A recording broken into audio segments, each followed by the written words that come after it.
welcome back, everybody. So, as announced before, we start with a panel discussion now, and I would like to invite our panelists, Mrs. Pauschenwein, bitte, sorry, I didn't, Wein, Regina, Rowland, yeah. Yes, Gabor, Szudi from ReSTI project, and Mr. Kasparovsky from Ministry of Education and Science. It's a Twitter behind. Yeah, she will. So, yeah. You can either sit or stand. It's for the half an hour, so if you don't manage, we have a seat, yeah. So I would also like to invite our colleagues to if they have some questions at the end here, we will answer also the questions. So we have heard the keynotes from our two keynote speakers before, and also we had only 1 day and a half extensive trainings, word cafes, where my colleague Regina and Gabor were also very active. So maybe to start with the first question, maybe from the project perspective, I would say. So maybe Gabor, what are the main trends in the context of ReSTI project management for the Danube region? If you could a little bit, what is the added value maybe? Okay, thank you. Can you hear me? Okay, super. So thank you. It's a nice question. It's a tricky question. As I showed it to you during the presentation, we had this background analysis report, and I'm participating in meetings with other projects. I invited here another project representative too, but unfortunately she couldn't make it, who has another e-learning project. And I would say that if we have to talk about a general trend, that and we talk about the lower Danube region countries, so I'm excluding now a bit Austria and Germany, it's taking up and up, this blended learning form that we have been discussing, but it's still much behind when we are talking about like in Germany and Austria. And the added value, like I showed it, that we have different needs, what we try to map, and we try to do e-learning program like with this ReSTI and in other projects, other Interact projects, which are specifically for this region. Because this is really something which is missing, because if we don't make a difference between this Danube region and other regions like more Western European, then we end up with something which is not really usable in the Danube region. So just very shortly, like a brief introduction. Thank you.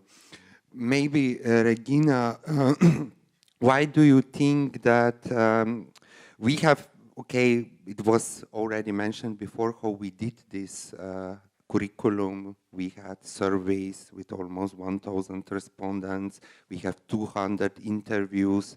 So why to put also focus? We have a special module which you are leading on business and social innovation, which is led by Seal. Unfortunately, the colleague is there. Sorry, she's there. Stella is from the Seal. So why do you think it's so important to have also these both dimensions inside the curriculum? Thank you. The world is in a mess. So the call is for individuals and organizations and businesses and institutions to reinvent themselves, to reinvent their purpose, to reinvent what they offer to the world, to reinvent how they work, how they do work with each other. And this thread goes through social innovation as well as innovation for business. So there's a need to think outside of the structures that have been ruling our world for, I want to say hundreds of years, but since the Industrial Revolution, when we started to build the structure that we now live in, and that those structures are crumbling, right? And so something else has to emerge at the same time as the structures are going away. And you need innovation processes for that in order to not recreate the same thing just differently. And that's what ReSTI is offering in the social sphere as well as in the business sphere. Thank you very much. So, what we also in this in the ReSTI program, we have also we use this 5-door approach, which sometimes came from you, and we develop it then further. And it's also to give different approaches, you know, different possibilities to learn to our participants in this pilot course now.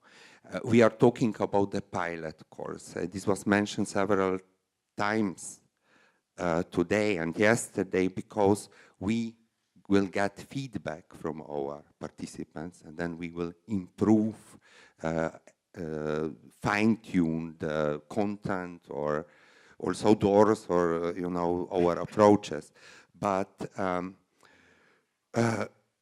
it was mentioned in your presentation today also, you know, the importance of the collaboration, and maybe you can say something about how would you define a quality in a blended e-learning maybe approach?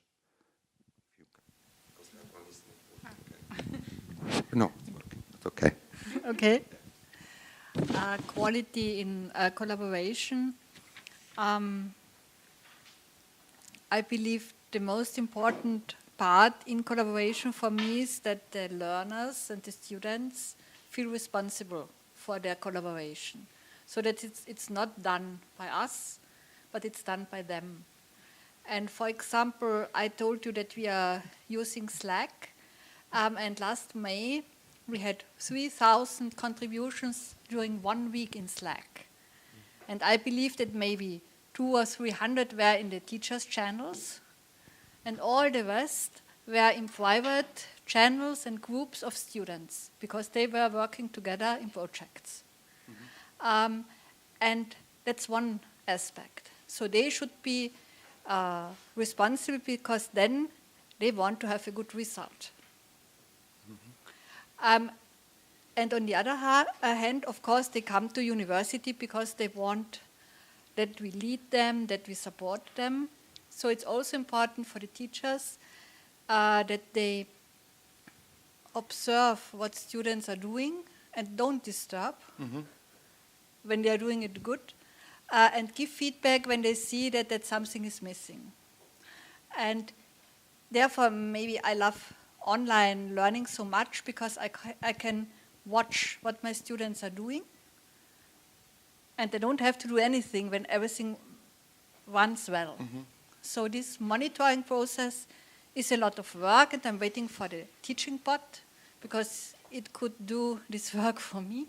I'm sure about it. It isn't so at the moment, but here, of course, technology could help us teachers to have a lower workload.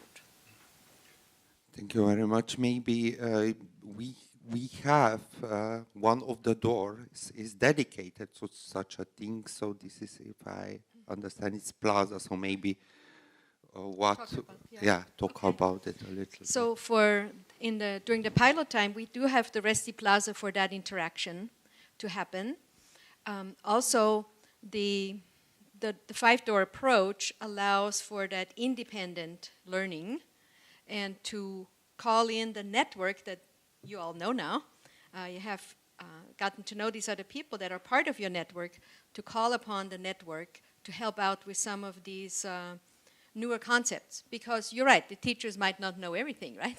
In fact, they never do. So it is a construction of knowledge that we all do together in this space. And we like to also provide the structures for that, so that you can then take that further in your life and your work and replicate that independent learning and in collaboration with your network. Thank you very much.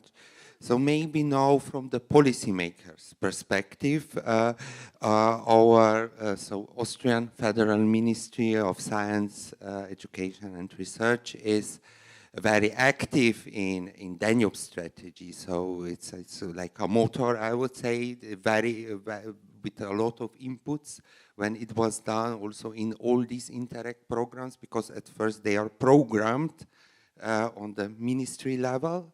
So, maybe from the policy making perspective, why is the ReSTI such a pilot curriculum important for the Danube region, maybe from your point of view?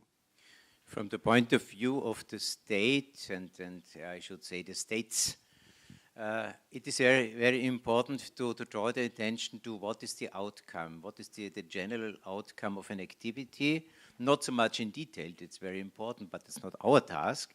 The very important thing is to have a well-educated population, to have well-educated young generation who brings further and transfers knowledge and activities to other populations, to other cultures, maybe to other regions, countries. But the most important is that you stick, as you all said, to stick to the region at first, to have a common understanding, maybe some kind of common culture. I know this is a sensitive topic, but I dare to say it. We have something common, in some respects, common parts of the history, I should say carefully parts of the history. Not everything is common, but we have some common topics. And there is it easier to have a common understanding what can provide such a, or what can be done for such a common understanding. A very important means is mobility, is in our case academic mobility, as it is in the pan-European sense. And nothing against Erasmus, that's one of the most important tools nowadays, and will be even more, I should say, in the future. But it must be supported by a second level, and the second level is the regional one. So we are very, very strongly, as you pointed out, Austria took a very active role in all the regional cooperations, especially in this direction, our eastern, southern, southeastern partners, which are very near to us. Maybe that this mobility can be brought in a broader understanding called European Higher Education Area.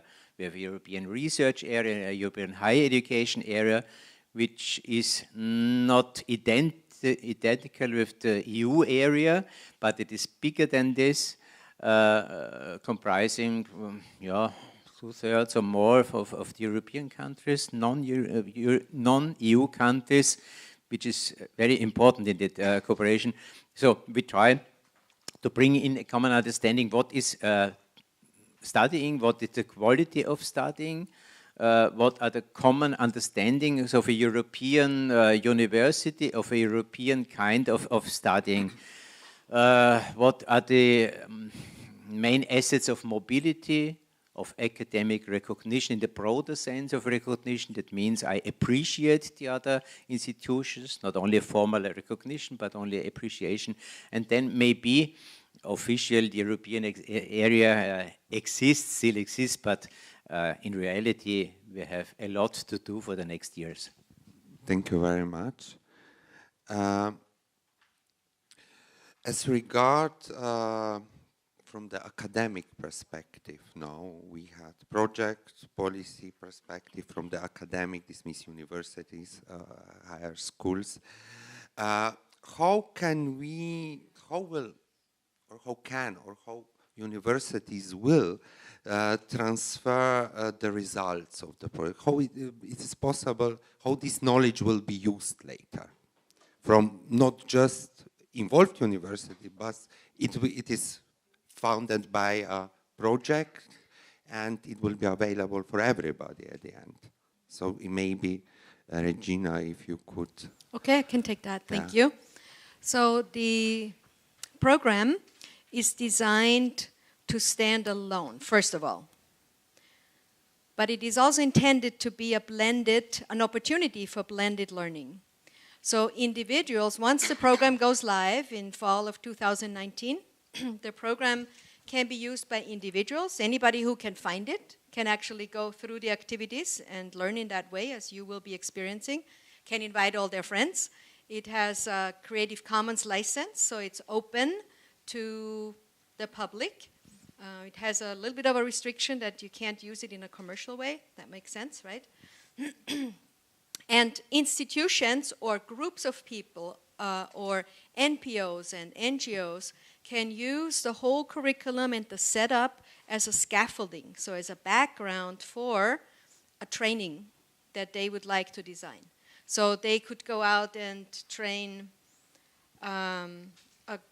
another institution that wants to learn, and since you have already been through it, you could go with that packet and say, I have a nice packet, and I'm going to offer some face-to-face sessions with that. And maybe you have another Trello site where you connect in other ways. So you can combine it with whatever is available in your sphere and custom design from that scaffolding up. So there's multiple ways how it can be used and how you can capitalize on all this work that we have been doing and that you will also be doing by giving us feedback to refine and further perfect the program. Thank you very much. So, because you are also coming from the higher education institution, maybe if you could, from your perspective, tell us what is still needed in the Danube region or neighboring countries, because you are very involved also in Graz in cooperation and collaboration with other universities as well as FH Burgenland, but you tackle a little bit different regions, neighboring regions, so maybe from your perspective. Yeah, I believe we are doing many projects. And for me, the important aspect is what happens when the project finishes. And then it's up, if in a project we succeed to motivate enough people that they use these trainings, for example, that you bring it further. And we had some projects where it worked, and a lot of other projects where it didn't work. And personally, I don't know how to do it. But I believe that it depends on the motivation and probably also how well the project group works together. So if you have conflicts during the project and people already going out of the project during it is running, then probably it will not survive. And I believe that you are very important to bring this ReSTI further, because you learn something which is then part of your professional identity. And if it works well, you also have a network to go on and take the spirit of ReSTI, because maybe the content will be old very soon. But the network, the spirit, this could live on. And this, of course, is very good for the region. Thank you very much. Yes, please. Yes, please. It's a discussion. Thank you. So, if somebody would like to add something, you are all invited. Just jump take in a mic. between our breaths. So I think this is an important point, that once we breathe life into it, it's going to have to grow on its own with the help of the community. And then maybe if it becomes more and more active, we can also get a new grant to update the content and to maybe provide more of an interactive space. But you know, in order to get another grant, we have to show that it works the way we have designed it. So you do have a very active part in that, and that if you take it out to your community and is something that people desire to participate in, then it's going to be easy for whoever wants to get the next leg on the next grant to capitalize on that. So the encouragement is, go do that. And yes, please. Only to share a story. We spoke about people in the ministry I know, and I remember that in 2000, my organization, we won a project from the Austrian Ministry of, I don't know, what was the name? Because they are changing all the time. To build a network of all universities in Austria with respect to e-learning. And in these 3 years, we built this network, and this project survived. And until today, there's no funding anymore. We have this network. And Hannes, who invited me to be keynote speaker here today, we know each other from the network.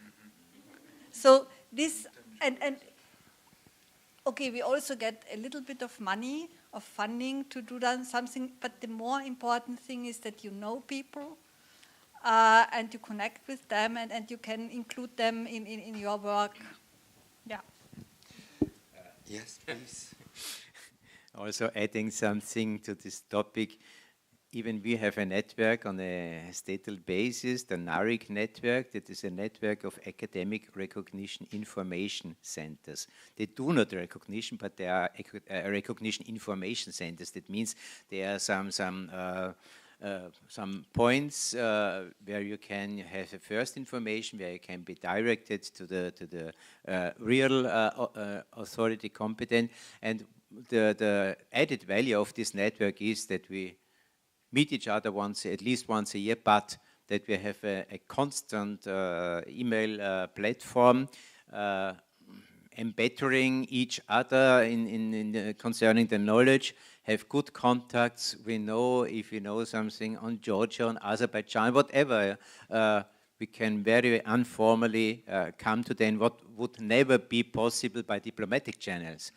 Therefore, sometimes the EU Commission has a look on us, what are they doing? Why are they so closely together? But that is even the same. And that may be, with respect to that, what I said in the presentation, that maybe a support from the statal side, if something goes wrong or is difficult or is legally impossible or whatever, we can sometimes support by contribute by our support and by our expertise. Thank you very much. Thank you for pointing this out, all of you. Actually, I am in this project business, I would say already 15 years or more as well, Irena even more than me. But I must say that a lot of projects ended, and the consortium was very big, because in some of these big framework projects, you have 30 partners already. These are not small consortiums, and there are still some. I know a lot of projects who started as a project. They had a project, follow-up project, the next follow-up project, because there are calls, and you are already a network. You are network, and you help each other also in other fields, and this is important. But to come back to the ReSTI, I think that some of the courses we can also use. It's very important now also in the region as standing alone later as continuing professional development courses, because maybe somebody is not interested in the whole program, but need maybe just budgeting, or we have project management where we also have, in what you have mentioned, this new platform, Trello, Slack. So we also cover these issues in one of the modules. So maybe somebody is interested only in this, So I think this would be also a good thing to promote it like that, later when the project ends. Anybody would like to add something to this? Maybe Gabor, you are very involved. Two things. One is that when I showed you my presentation, if you still remember it, we had this network So I don't want to go into the troubles what we had with the network, because we just run into the general data protection regulations, but we tried the best to make a network at the beginning of the project, which all of you said should grow out and should be more sustainable and really more serious, so to say. And the other one, that the project results not vanishing. Here I come back to the policy level, because the macro-regional strategy has a so-called capitalization part of it, which ordinary project partners really don't deal with, but we as lead partners and coordinators, we deal with like a weekly basis. And the capitalization means that the projects, similar projects, that's why I wanted to invite here another e-learning project, are working together to have lasting sustainable results, like common deliverables or common activities or new projects like Gorazd said, follow-up projects. And they're similar-minded institutions within the region with similar goals and similar methods can learn from each other and can make newer and better projects. So this I just wanted to say, that the strategy already recognized the importance of sustainability and replicability of the results of the project outcomes. Would anybody like to add something, because we are running off of time? Yes, please. One practical example out of my daily work. We made a recognition of a foreign scientist for a private enterprise a few days ago. And the employer called me and said, I can't wait for 4 weeks or whatever. I need this person very urgently. I told him, no problem, please tell me if as soon as the application is brought in, I will precede it, I will foreziehen, I will make it easier, advance it, thank you. Yeah. So I did it within 1-2 days, no problem. Afterwards he wrote me, thanks very much, and you don't know what will be the effect of your action. It will be that one scientist takes a working group in my firm which attracts at least 10 other scientists. This is already an impact. Yeah. We should not forget the impact issue, which is in all these projects also very important issue. And now, so what Commission, European Commission, and also national funding for the project, what policymakers are preparing in Europe for the new follow-up project like Horizon Europe is, and already knowing Horizon 2020, we need to have an exit strategy. In Interreg is still not the case, but I think in the next Interreg programs it will also the case, but you need to have exit sustainability strategy. So you need to think already what will you do with results, how will you, depending on the type of project, you know. And I think this is a good thing, that it's also these applications and everything is evolving, you know, according to the current needs. So it's not, you know, stagnating. It's not in the stagnation. Yeah. So are there any questions from the public? Twitter, my colleague Pamela Bartar, yeah, we have. Yes, please, take one.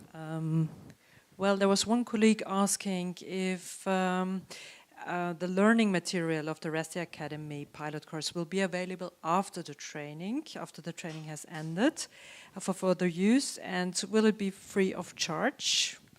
And I think that's another question which is important. Can it be adapted without breaking any law?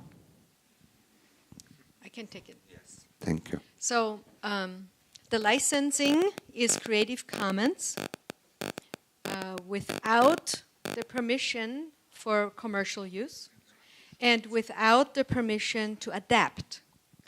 Now, many of our sources inside the curriculum are open sources. Now, you can go to those open sources, and if you can adapt those, because we are not changing their license, then you can adapt it any way you like. But we can't give that permission for sources that we didn't create, right? Because it's an open source program, most of the work that we have consolidated together The resources we've consolidated together are not ours. They're open source. Yeah? And then we created activities around those sources to learn what you can do with that information. Yeah? So it is free of charge. Anybody can use it within that licensure restrictions.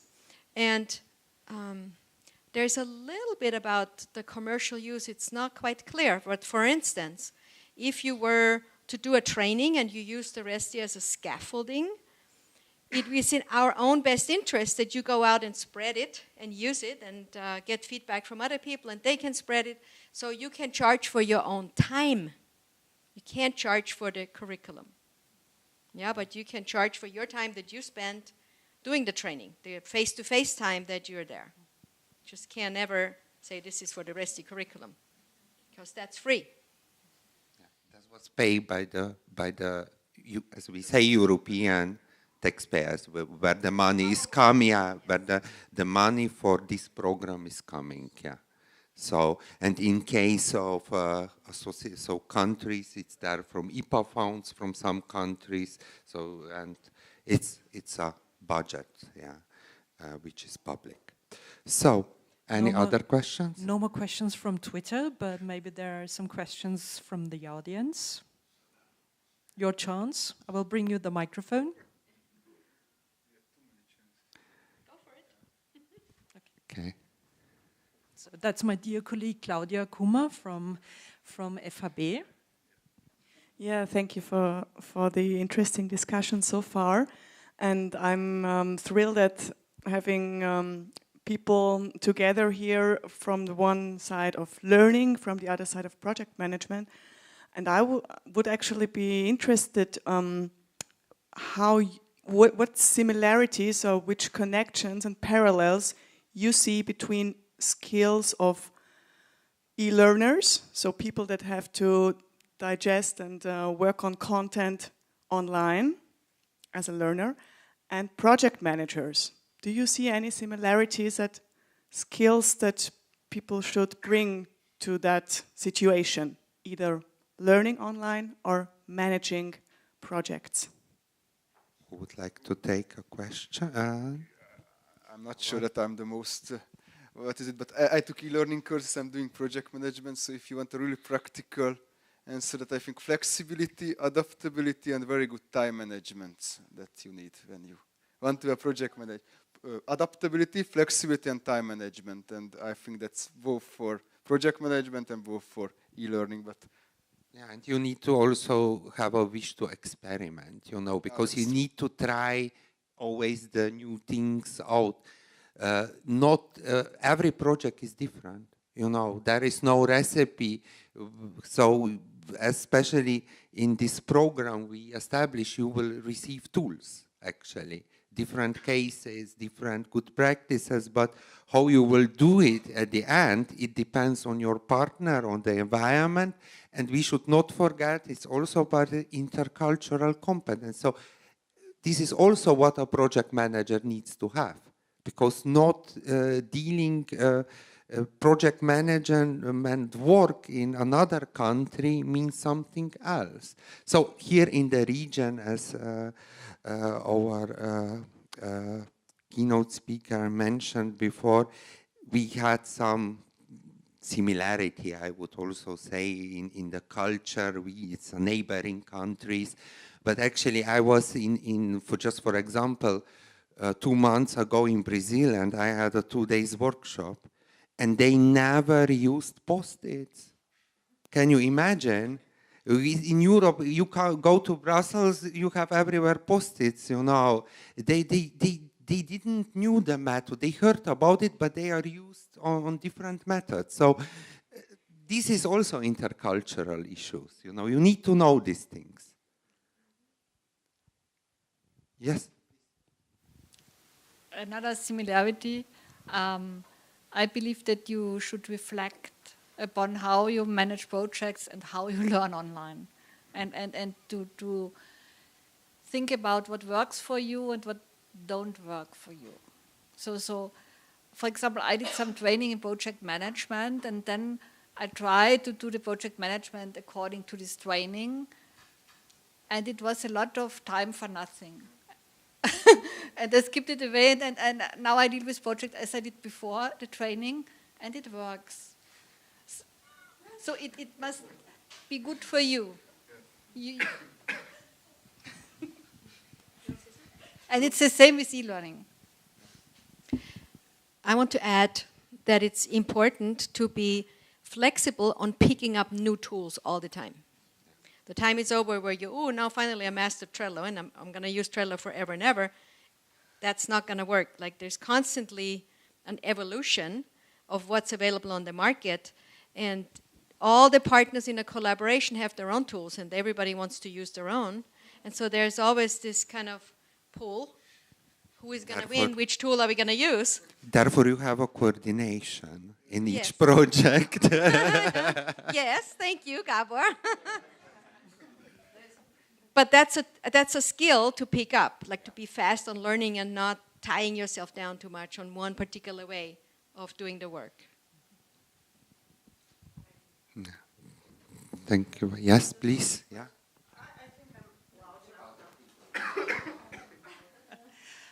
It's actually more for the future. Once we all successfully survive through this experience, and because you've also talked about the MOOCs, and it's also something that we done within the global campus in order to attract more people, but also to spread the knowledge. What are the chances of creating a MOOC on some particular segments from the modules that we are learning? Would it be perhaps possible to create a MOOC on budgeting? Or a MOOC on efficient reporting, which basically means selling yourselves better and improving your chances of applying for a new thing. So maybe the first module, the background, no, but like for these really specific skills. And it could be in the future tuition-based, and it will help with the sustainability as well. Thank you very much. Who would like to answer? Maybe Jutta or... Yeah. Oh, I believe, of course, you can. And some of you should be in the role of facilitator of one MOOC week. So your competencies is maybe budgeting. No, it's not our job. Okay, if the project is successful, you go out.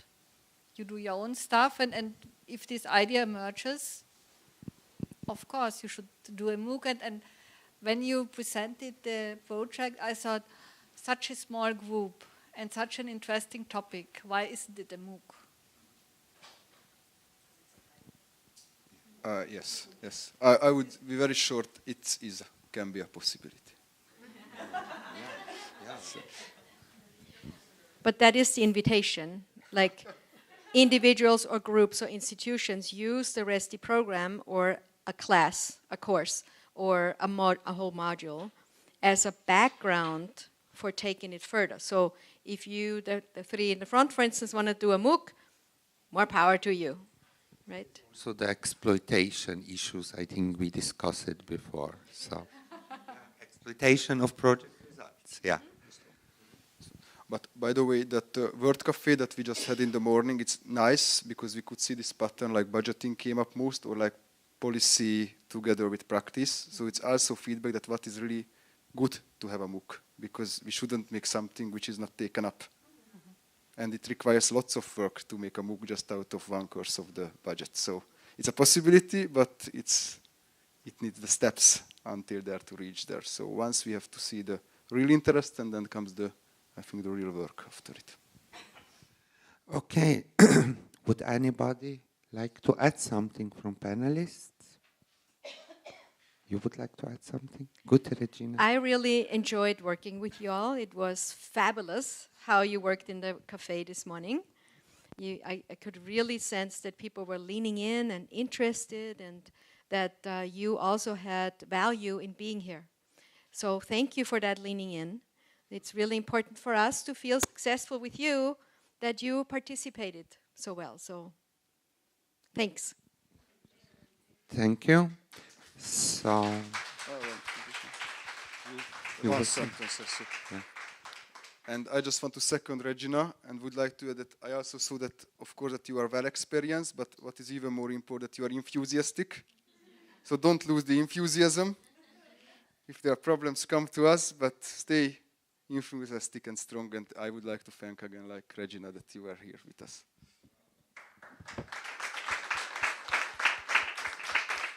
Good.